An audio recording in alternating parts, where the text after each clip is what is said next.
Vipin Khurana, Deputy Campus Head, IBS Gurgaon. We are truly privileged to have you with us today.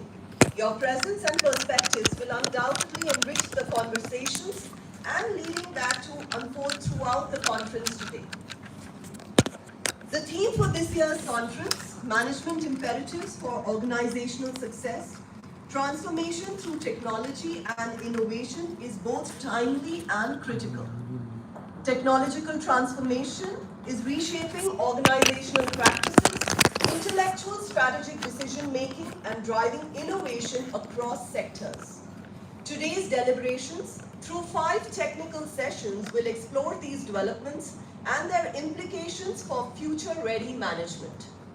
We are delighted to share with all of you that we received an overwhelming number of submissions from academicians, researchers, and even industry experts from across the globe. Out of these, 48 high-quality papers have been selected for presentation during today's proceedings. We look forward to a day filled with insightful discussions and thought-provoking ideas. The lighting of the lamp symbolizes dispelling the darkness and illuminating knowledge and wisdom. To formally organize this conference, I request our esteemed dignitaries, Chief Guest Professor Rakkesh Joshi, Guest of Honor Dr. Vishal Talwar, Dr. Anupama Raina, Dr. Vipin Khurana, Conference Coordinator Dr. Bhavna Chhabra, Committee Members Professor Shweta Agarwal, Dr. Namita Mangla, and Dr. Shweta Sharma to kindly come forward for the ceremonial lamp lighting, please.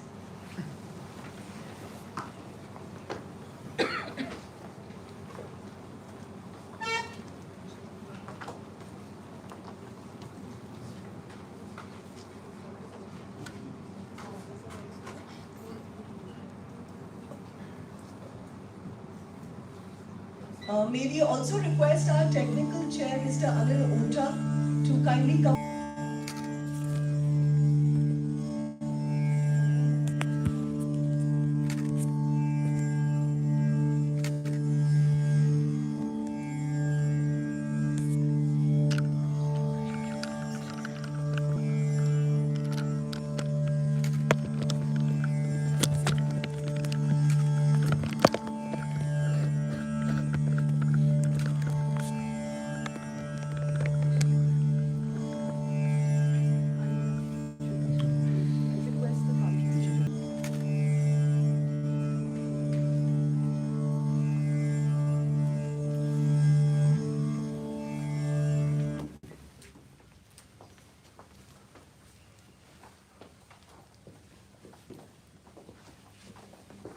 Thank you, esteemed dignitaries. May I now request our chief guest of honor, to kindly take their seats on the dais.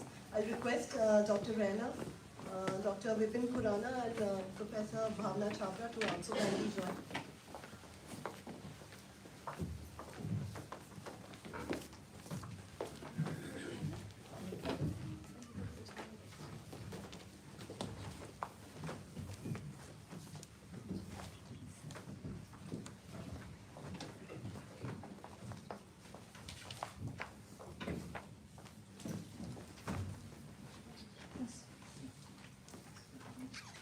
In line with our commitment to sustainability, I request our campus head and director, Dr. Anupama Raina, to kindly present a sapling to our distinguished guests as a token of appreciation and a symbol of growth and continuity.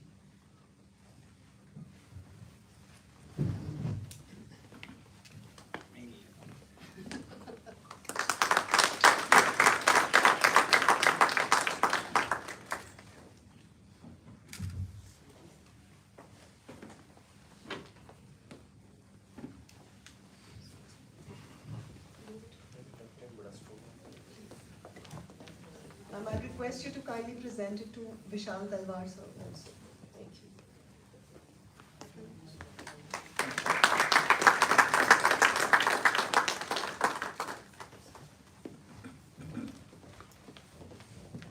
I now request Dr. Vipin Khurana to kindly present a sapling to Dr. Anupama Raina.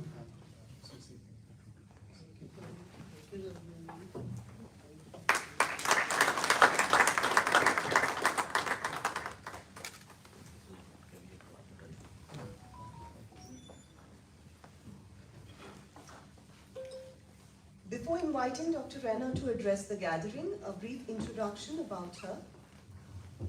Dr. Anupama has done her PhD from Jamia Millia Islamia University, Masters of Business Administration from Pune University, HR Analytics from IIM Rohtak, and is a certified leader of learning from Harvard X. She has more than 25 years of teaching and industry experience, a seasoned faculty in the area of HR and OB. She's been active as a consultant, trainer, researcher in many organizations of repute. Her areas of interest include organization behavior, organization development intervention, training and development, strategy, HRM, soft skills, etc. She has presented various research papers at national and international conferences, workshops, and has many national and international. Honorable Professor Jooshi, Vice Chancellor, Indian Institute of Foreign Trade, Professor Vishal Talwar, CEO, Southampton University, other dignitaries on dais.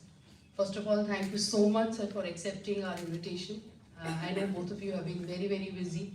Professor Jooshi has been traveling a lot, and Professor Talwar also has a meeting. I mean, immediately after he's going to be free from here. So thanks for accepting invitation, and grateful to the organizing team who have been really chasing them and making it possible to be here. Dignitaries of the dais, research associates, delegates, we have some alumni partners also who have joined us, faculty, colleagues and staff. Thank you so much for being here early morning and joining us. I can assure you that once you're going to be part of the whole day process, it's going to be a great learning for all of us. Now, coming to the theme, that when we decided this particular theme, this theme is contemporary in nature, because all of you know that management is itself getting into transformation. There are a lot of challenges which are there, and today there are not challenges for the management institutions, but even corporates are also facing a lot of challenges. When we talk to them, they talk about technology, they give us a lot of challenges to us, that what is that you need to do to prepare our students. And at the same time, success has become one of the important factors, and at the same time, innovation has become the tool. You can see a lot of these days, organic, inorganic growth, a lot of merger acquisitions do happening, and a lot of jobs getting obsolete. Then what are those new jobs which need to come up? So all these things are going to be discussed in whole day today through these research papers and all that. And I would like to specially say this to the dignitaries on dais, that some of the learnings from this particular research papers are going to be shared with corporate partners, where they are very keen to know that what are the kind of changes which are happening, and the changes can always be possible because of the research contributions like this. Again, my special thanks to the organizing team, and I know the job has been very, very difficult, led by Dr. Bhavna. Where is she? Yeah, she's there. And the other organizing committee, Dr. Prapti, Dr. Shweta Sharma, and Professor Vipin Khurana, Dr. Namita, I should not miss anybody, Professor Shweta, Shweta Sharma and Shweta Agarwal. It's been really, they've been working on this theme from last 6 to 7 months. A lot of hard work has been put in, and at times I must say at this platform that I sometimes make their job more complex. And every morning Dr. Bhavna used to report to me early morning, and I used to put a lot of challenges to her. But thankful and grateful to her that she never lost her temper and she was always patient. So this year we got tremendous response from the researchers rather I would say. There has been more than 100 papers which came, and it was a very, very difficult job for us to screen those papers. My special thanks to all those technical heads, then co-heads who have really helped us to screen these papers. And out of these 100 papers, 48 finally has been accepted for presentation. And we've joined our hands with some of the publishing houses that we make it sure that some of the best papers should get a good shelf life. So we joined hands with them, and some of the best papers are going to be published in Scopus, Emerald, and maybe that could be one of the reasons that we had a tremendous response this time. I'm grateful to all of you, those who are here. Again, grateful to the dignitaries on and off the dais who have taken their time out being here. We have some people who have joined from corporate. They've come from PwC. We have another corporate who's come from, I think startup, right? Yeah, Ahmedabad especially for this. So grateful, and everybody who is here, I will at least promise and assure you that once you leave this room at the end of the day, you will have a great learning. And this, conference is very important for us, because whatever the findings are going to come out, we are going to make that as part of our regular learning and development program at ICFI, because you know that ICFI has always been experimenting. And let me say this to the August gathering, that this year is very, very special for us, because as an ICFI, we are celebrating our 40th year of existence. We started our journey in 1985, it is 2025. We already have celebrated in many forums, we have done a lot of alumni meets and all. And recently, just a week before, we have done an alumni meet where we have called all those senior alumni and who are going to give us the direction in terms of what is going to be the vision for us for next 10 years. So this year is very important for us, and I wish success to all the paper presentators, to the organizing team, to all the delegates who have come here. Be with us for a whole day, and it's going to be a great day for you. Thank you.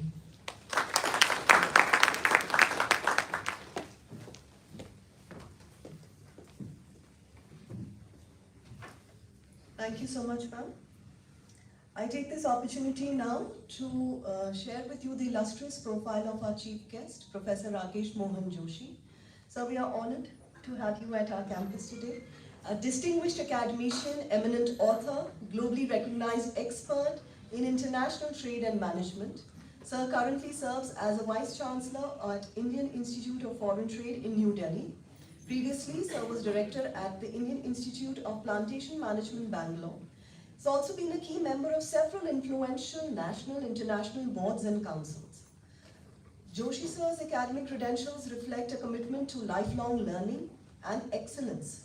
He holds an MSc Tech from National Dairy Research Institute, an MBA and PhD from University of Rajasthan, and an Executive Masters in International Trade from IIFT. His global outlook is further strengthened by training at Harvard Business School and certification as a lead auditor from the British Standards Institute. With a rich career spanning respected academic institutions, international consultancy, Jooshi Sir has shaped management education and policy advice across Asia, Africa, Europe, and North America. He is actively involved with several industry bodies. He is often sought out for his expertise on matters of trade, management, and policy. His influence extends to serving on the boards of organizations such as Ramagundan Fertilizers and Chemicals Limited and All India Management Association. He regularly guides government, corporate leaders, and diplomats. He's widely acclaimed for his authoritative books, International Business and International Marketing, published by Oxford University Press. These books are adopted globally by business schools and practitioners. His case studies, honored by London Business School, continue to inspire educators and students. We sincerely thank you, sir, for joining us here at our conference today. I also take this opportunity to present to my August gathering the experience and the versatile profile of Dr. Vishal Talwar, COO, University of Southampton, Delhi. We're deeply honored, sir, to welcome you at our campus. Thank you once again for accepting our invitation. An exemplary leader in international higher education and is currently the Chief Operating Officer at the University of Southampton, Delhi. Dr. Talwar's arrival at the University of Southampton, Gurugram campus in January 2025 came at a transformative moment as the institution became India's first foreign university providing UK accredited degrees on Indian soil. His extensive leadership experience gained from over 2 decades of academic administration teaching in leading institutions across UK and India uniquely positioned him to guide the university's ambitious vision for global standard education, research, and student success. Dr. Talwar's academic journey is equally distinguished. He holds a doctorate from Manchester Business School, where he was honored as a Shell Doctoral Scholar. In addition to his PhD, he completed an MBA in Marketing, a PGDBA from ICFI Hyderabad, and a Bachelor's in Engineering from Savitribai Phule Pune University.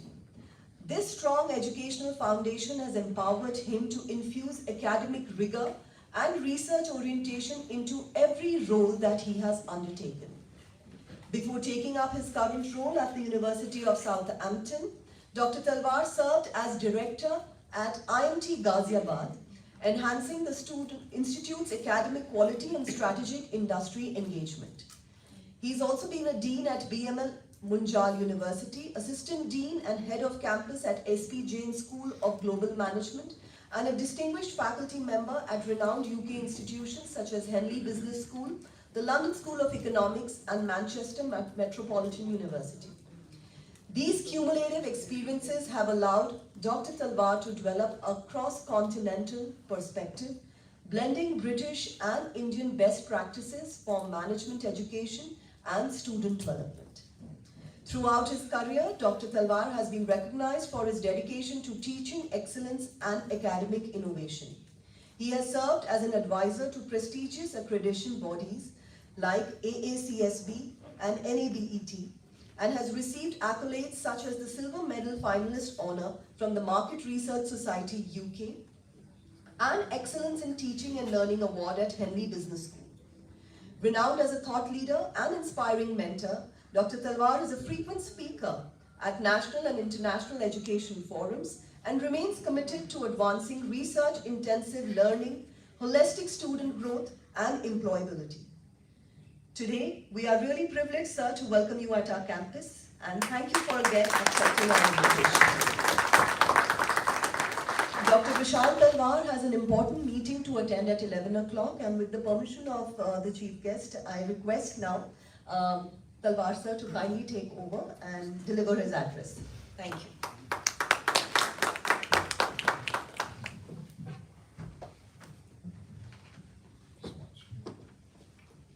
Thanks so much, everyone. I think it's an absolute pleasure to be here. I've never been to this campus, but I'm taken back 25 years to the day when I myself graduated from, from IBS, and it's been an absolute pleasure. If I look back at my journey, my first 4 years of engineering were the years when I realized what I should be doing and what not. So I am a mechanical engineer, but I think I realized that my calling is more from the management side and more from the side where I could be part of corporates and organizations. It's one of those situations, isn't it, that at times you become a rebel without a cause, right? There are reasons why, the family or otherwise, you do your engineering, and then you then realize, no, actually, maybe not, right? So one of the reasons why I did my engineering was because at that time, the idea was I would transition into my, dad's, firm and everything else. But then when I went in, I realized, okay, there's more that I can do, and I had 4 years of convincing my dad, okay, can I do something else? So it led to frosty discussions every time I came back from, Pune. But I did get my calling thereafter, and he was kind enough to agree to, let me walk the path I thought I may find some success, but that's how it is. So I'm really thankful to everyone. I'm thankful to IBS. I'm thankful to the journey thereafter, and having that blend of being a part of UK institutions, having worked there, did my PhD there, and then I came back to India in 2013 because I wanted to be part of institution building. And as someone who wants to do institution building, India was the place to be, and India is still the place to be. And I think for the next many years, India will be the place to be, because obviously we're at different stages as far as the learning curve is concerned. But I currently represent University of Southampton, Delhi, and the whole idea is born out of something that kind of started quite some time back. This whole idea of foreign higher education institutions coming into the country, being a part of the Indian ecosystem, contributing to the Indian ecosystem, right? Bringing in certain pedagogies, bringing in certain methodologies, bringing in their own centers of excellence. And of course, the new education policy helped that to actually happen. So it took some time. The new education policy came along a little after the first lockdown finished, during the COVID time. I think July, August of 2020. Like most other people, as soon as the first lockdown finished, we all ran away to some destination in the car. So I was on the way back from Jaipur, and the education policy was launched, and one of the things there was the intention to launch foreign education institutes in the country. It took some time, about 3 years after that, for a lot of, I would imagine, conversation, negotiation, fine-tuning of the policies and everything else. And in November 23 is when the actual policy guidelines got established for foreign campuses to come into the country. So I think Southampton was always wanting to be one of the first ones to come along. And since as soon as the policy got launched, a lot of conversations started taking place about Southampton's intention. Southampton is a QS 87 rank, top 100 university as of now. And the whole idea all through was how can we create impact in India, be a part of the Indian ecosystem, integrate ourselves in the Indian ecosystem. You can't be truly global if you're not engaging with India, right? The kind of academic aspiration that exists here, the kind of learning aspiration that exists in India is something which is, in my opinion, rather unique, right? The kind of focus, the kind of approach to learning, the kind of reverence that learning has is something that is truly admirable. And you cannot call yourself global if you're not necessarily a part of the Indian context. And of course, if I look at it from a brass tacks perspective, we're currently at about 29% gross enrollment ratio. We want to be 50%. How do you do that? You can't double the number of universities. You're already at about 1,320 odd universities right now. So you'll have to use various mechanisms to be able to ensure that more people have access to learning.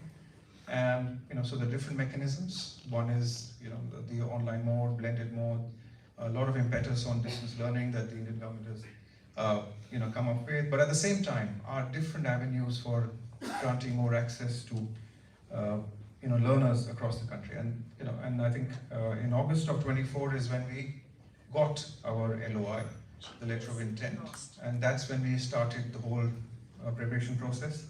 Our campus is not very far from here. It's at the International Tech Park in Sector 59, and it came up in about 5 odd months, right? So the whole fitting out, everything else happened in about 5 odd months. Everybody had to work, 28 hours out of 24 to ensure that the campus came along, because we knew what the date was. We knew that August 25th is when we actually start our operations, and somewhere I think in March, end of March, is when we actually started the whole fitting out process. So kudos to everybody in the UK, everybody in India who's been able to contribute. Obviously the action has started after that, right? So we've launched our first batch. We are a multidisciplinary university, so it's got tech, computer science, engineering courses, it's got management, of course, it's got finance.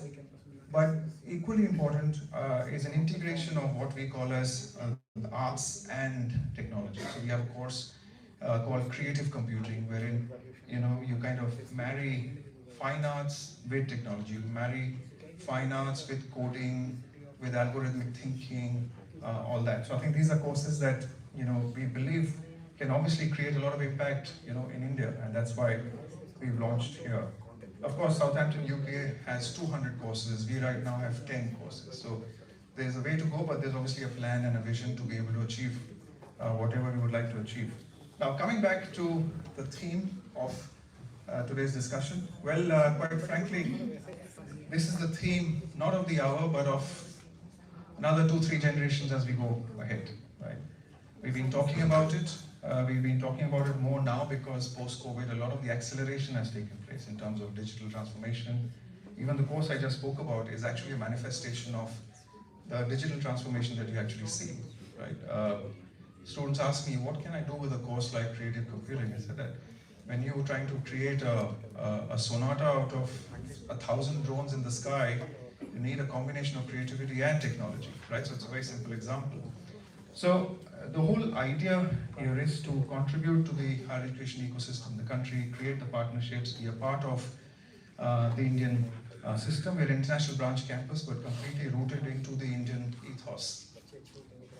Now, if I come to what we were just discussing, this whole idea of transformation in tech, and obviously India's got different, what I would call ways of being able to meet the learning aspiration of the country, right? So you have AICT governed institutions, you have UGC governed institutions, you have standalone setups, right? So they govern in different kind of ways, and every one of them have different strengths and different limitations, right? So the biggest need of the hour is for all of us to be able to actually transform and create that tech appreciation and bring that tech appreciation into ourselves. I'm glad that we have corporate professionals here, industry professionals here who are contributing to papers, because I think that's something which is normally missing. So kudos to IBS Gurgaon for being able to get more and more people from the industry as a part and parcel, because sometimes you do see that a lot of us tend to kind of create certain boundaries around, and I think the boundaries need to be broken. Because at the end of the day, what are we researching for? What are we actually analyzing data for? What are we trying to do? We're trying to do that simply because a lot of what we say, a lot of what we think, a lot of what we profess needs to be out there and be useful and create impact in the outside world, and more so from a business school perspective, right? So you're sitting in a business school. I'm very much a business school person who's transitioned into university kind of setups. So I think while we're trying to transform, I think it is important for us to look within an educational institution ourselves and see what is it that we need to do to transform and take advantage of the total change that we see around us, right? It's not just about having one or two courses in AI or machine learning or whatever else on the periphery. It is important to integrate that course into whatever you do, right? We at business schools are very proud of the fact that we are multidisciplinary, right? Because we offer finance, we offer marketing, we offer HR. But is that how the world is looking at multidisciplinarity? May not necessarily be the case, right? So at the core, we'll have to be able to look at how we can transform. They're obviously, without getting into too much, Southampton themselves have centers of machine intelligence. They offer different kinds of courses at the MSc, MEng, BEng levels, which kind of integrate AI, deep learning across the courses, right? So and it's not just about AI, it is also about responsible AI, because at the end of the day, if you're not using this responsibly, if you're not researching it responsibly, right, this can create havoc all around us, right? Because you're already seeing those issues, you're already seeing a lot of the positives as well as some not so very good outputs of technology. So I think those are things that we're researching in the UK, and something that we would like to extend into India is our research projects supported by the UK government for £15 million on this whole idea of responsible AI. So Dame Wendy Hall, she's part of the UN's Responsible AI project. She's a professor at Southampton, intends to be here in February. And the whole idea is to start creating a dialogue, start looking at a lot of these things together, because obviously a lot of the solutions that are created elsewhere in the world, right, are required in parts of the world which really need it. But at the same time, a lot of solutions that we create also then need to be told. Our stories need to be told elsewhere, right? Because that will be true, what I would call as globalization of learning. So I think there's a lot of stuff that we do, in Southampton. We're extending that to here in the country. But I think there are certain red flags. There are certain red flags, or there's certain what I would call as an ABC analysis. I've spoken about this earlier, about where we are in terms of our readiness, where we are in terms of our ability to take advantage of this technological transformation and change that exists out there. One of the first things that is completely green is corporate expectations. The corporates at times have obviously moved on in terms of what they expect, and you would agree with me, but you have a certain expectation out of the graduates, out of the research, out of the impact that institutions are creating, right? And of course, the corporates are a little evolved in terms of what are they expecting out of higher education institutions in the country, right? So that I would classify as green. What is amber is interest and engagement of the student, right? Now, what happens in, let's say, in schools of management within universities, standalone systems, a lot of us have kind of created a certain kind of focus, right, in terms of what is the function of an establishment, what is the function of a business school, what is the function of management education. I don't think it is something which the business schools are responsible for, or management institutions are responsible for, but it is expectation from the market, right? It is the expectation of the ROI, it is the expectation of the investment, it is the expectation of, okay, I'm going to go through this process in the next 2 years, what am I going to get out of it? So it's essentially a lot of us institutions have become measurable on that one parameter of career outcomes, that one parameter of corporate outcomes. So automatically, I completely design as a student my focus on what I need to do to ensure I get that corporate exit, right? So I kind of skim through courses, I skim through whatever my, let's say my seniors, my super seniors are telling me, ye karo and you'll be absolutely fine, right? So that means that our penchant as students for experimentation has reduced, right? We may not want to experiment much.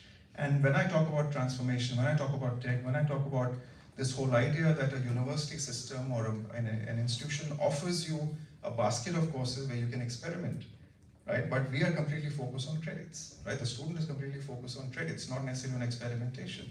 So if we don't experiment, if we don't encourage them to experiment, how will they then test the waters? How will they then start lending themselves to learning on AI or creativity or tech or sustainability or any other thing? So automatically, I think it is our responsibility to get a lot of this into the core, right, of learning itself, not as peripheral subjects, but integrated into the backbone of what we teach. The other thing which obviously is red right now are, I've spoken about this once before, red is our ability to invest in high-end computing technology, right? We might have a few labs, we might have invested in a few software, right? But I think if we want to transform and integrate a lot of futuristic learning into the courses, into the projects, into our research, at the core it requires a lot of understanding and investment in high-end computing technologies, right? Now how do we get there? That's one big limitation. The other one is, of course, faculty incentivization. What does faculty gain out of spending that time to transform themselves, right? Now, how are we measured? How are we appraised? A lot of all that will automatically have to be looked at. We'll have to look at it completely to also not just talk about student experimentation, but also faculty experimentation, right, for this transformation process. So I think this is something that I just wanted to quickly talk about.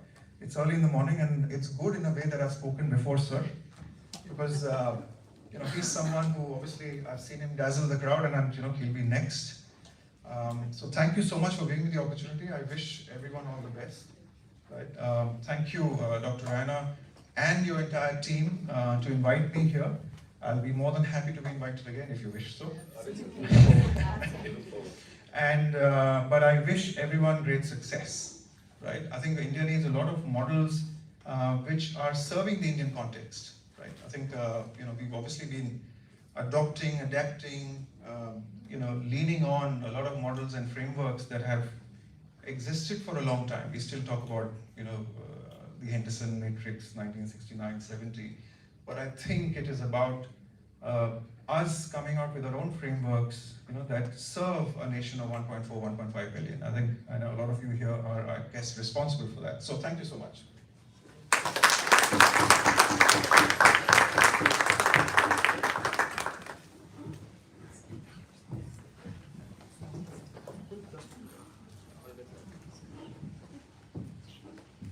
Thank you very much, Dr. Vishal Talwar, for sharing your perspective, and it has definitely set a tone to the conference inaugural. Thank you very much once again. In fact, in the interest of time, since you will be shortly leaving for your meeting, I will request the student volunteers to kindly take the memento forward. Dr. Rena, I may request you to kindly present a memento on behalf of the campus to Dr. Vishal Talwar.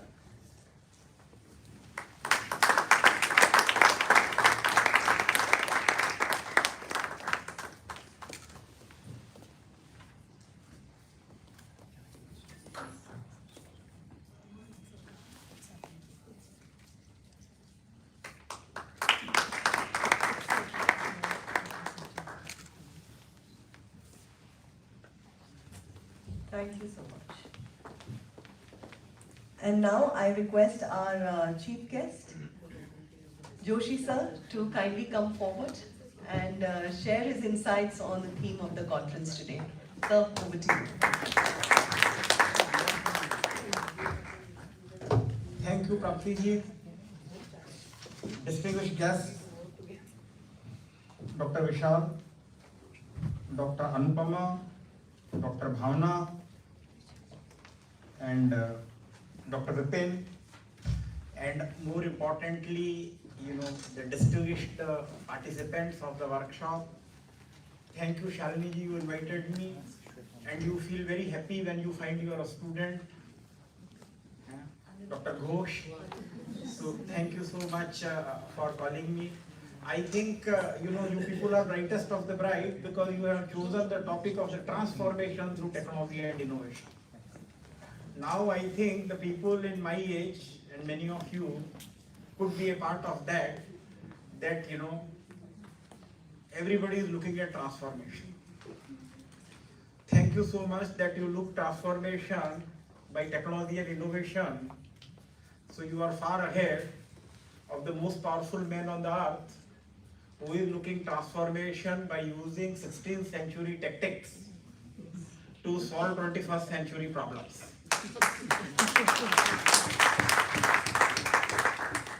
You are so bright, you understood without naming. And I also wrote a few weeks back that he should be awarded a Nobel Prize, but I think you have not awarded him. Problem is not with him, problem is with the Nobel Committee. जैसे बच्चे पढ़ के कम number आ जाते हैं तो parents कहते हैं हमारे बच्चे की गलती है प्रोफेसर ने नंबर नहीं दिया. And who recommended him for the Nobel Prize? The most peaceful countries on the earth. Pakistan is one. कितना peaceful है? Because America discovered the perpetrators of 9/11 in Pakistan. मैं नहीं कह रहा हूँ, अमेरिका इससे. Because they discovered it. हमको तो पता भी नहीं है. Only they showed the photographs, so we believed that. And then another country is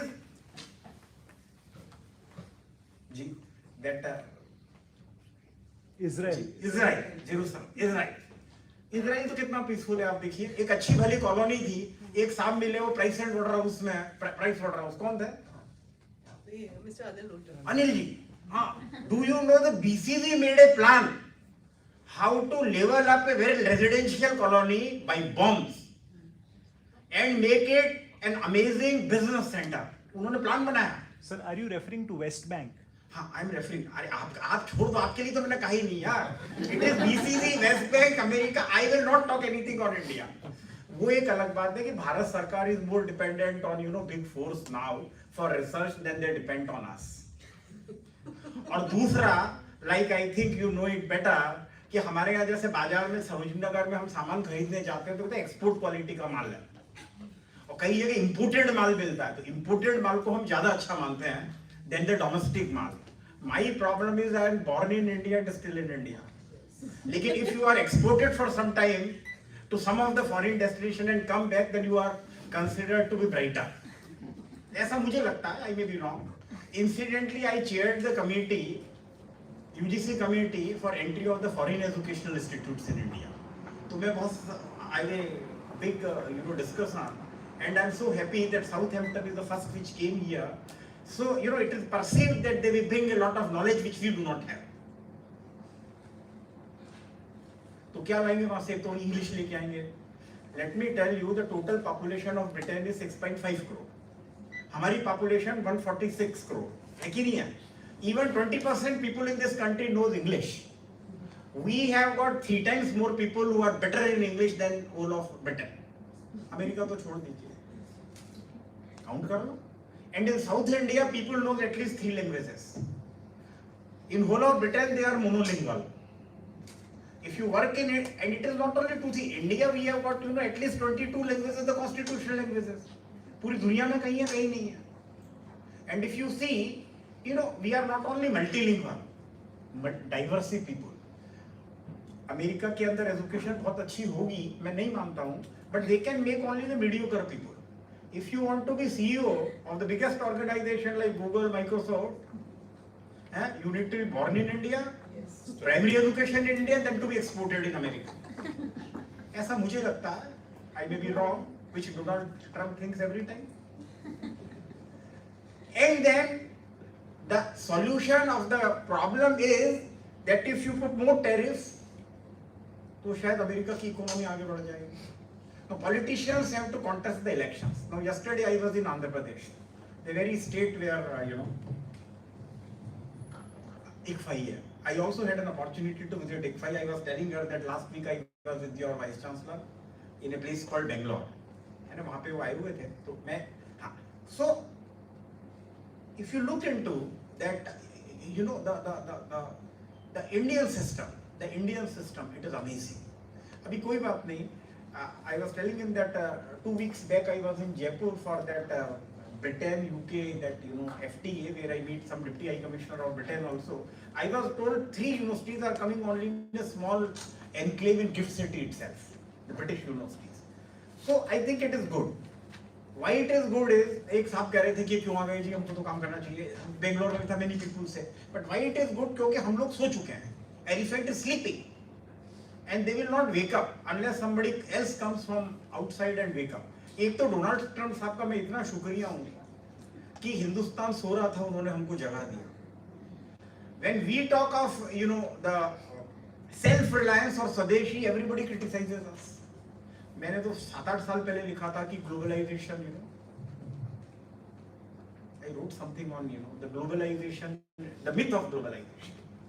and अब हम कहते हैं कि अब उन्होंने कहा कि हम तो आपको एक्सपोर्ट नहीं करेंगे. इंडिया एक्सपोर्ट करता है तो 50% ड्यूटी, पाकिस्तान एक्सपोर्ट करता है तो 19% duty, because they are peaceful. And then Donald Trump says that we will export you petroleum from Pakistan. ईश्वर उनकी मदद करे. 85% of the petroleum requirement Pakistan imports. लेकिन अमेरिका के पास ऐसी टेक्नोलॉजी है कि वो तेल निकाल देंगे. और जब चाइना ने उनको कहा कि हम आपका तेल निकाल देंगे by not giving you the critical minerals, 90% processing of critical minerals is in China. Gallium 98%. आप चिप नहीं बना सकते, आपका कंप्यूटर सिस्टम फेल है. You talk of technological innovation. आप जो मर्जी टेक्नोलॉजी कर दीजिए, उसका वो जो 98% material lies only in one country. ये processing. And when it comes to exploration, 70 to 90%. उन्होंने कहा हम आपको नहीं देंगे. Absolutely 145% ड्यूटी से उनको निकाल के आपने 30% कर दिया. इंडिया बिकॉज हम तो दोस्त हैं, क्योंकि we are biggest democracy, oldest democracy. Then personal level भी हमारी इक्वेशन अच्छी है, तो हमको 50% कर दिया. बट आप एक चीज हमेशा याद रखिए कि what is today will not be true tomorrow. And only thing that which I have written, that Donald Trump is very predictable. His only predictability is unpredictability. And if something happens today, you think it is not going to be true tomorrow. So it is only a matter of waiting, and India has demonstrated. I tell you, India has demonstrated. Our exports have not decreased, increased, and when it comes to our growth rate, it has not dampened. If I say that American customer is in trouble, America, 85% of their consumer goods they import. And if you import 85% of the consumer goods, then you see, and if you impose say duty 25%, 50%, then you tell me who is in trouble. The whole concept of globalization, the whole concept of GATT, the whole concept of WTO was based on duty reduction. And we reduced the duty from across the world, to almost 3%, 4%.